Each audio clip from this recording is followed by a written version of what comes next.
আসসালামু আলাইকুম প্রিয় বন্ধুরা।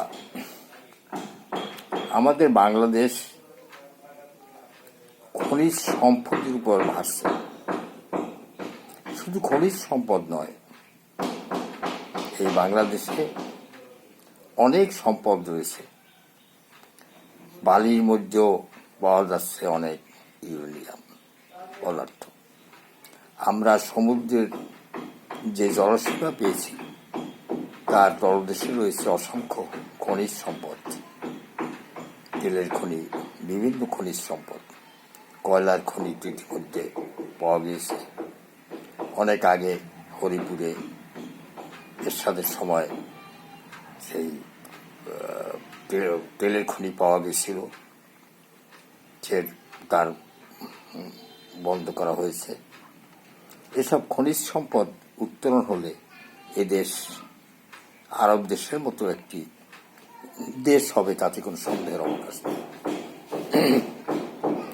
আমরা আমাদের দেশের শ্রমিকরা বিদেশে কাজ করছে, আর কাজ করা লাগবে না, বরং আরো বিদেশি শ্রমিক এনে আমাদের দেশে কাজ করতে পারবো। এমনি সমৃদ্ধিশালী এই দেশ, সোনার বাংলা।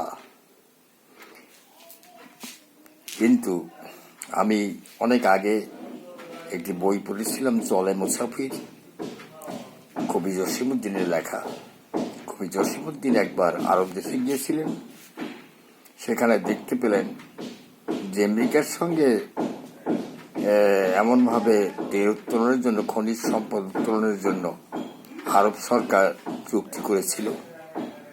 সে চুক্তিতে আরবের রিয়াল বা বিভিন্ন তাদের মুদ্রা পর্যন্ত চলতো না, সব আমেরিকান মুদ্রায় চলতো কয়েক বছর, 5-10 বছর।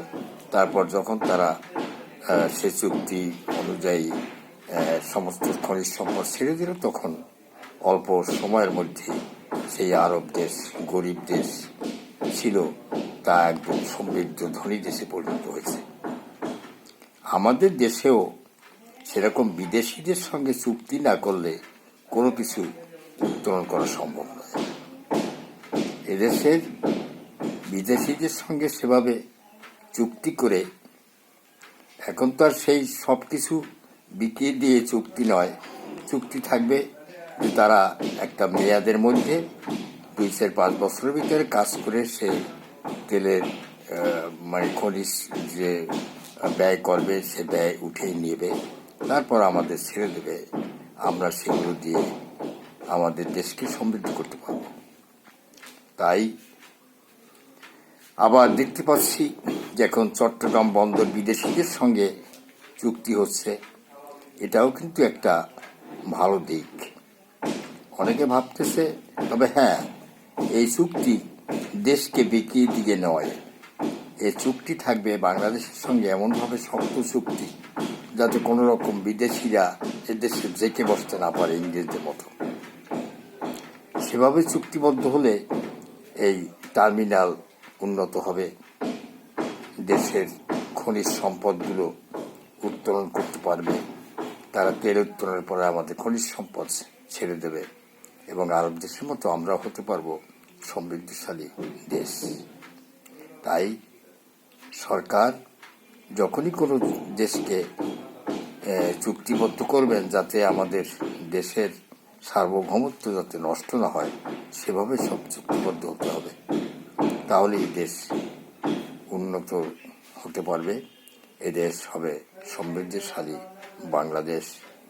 এদেশে কেউ গরিব বলে কেউ থাকবে না, বরং আমরা বিদেশিদের শ্রমিক এনে, বিদেশি শ্রমিক এনে আমাদের দেশে কাজ করতে পারবো। আর আমাদের দেশে বেকার সমস্যা থাকবে না, কোনো অভাব অনটন থাকবে না। তাই যে সরকার যেসব উদ্যোগ হাতে নিয়েছে তা অত্যন্ত প্রশংসা দাবিদার।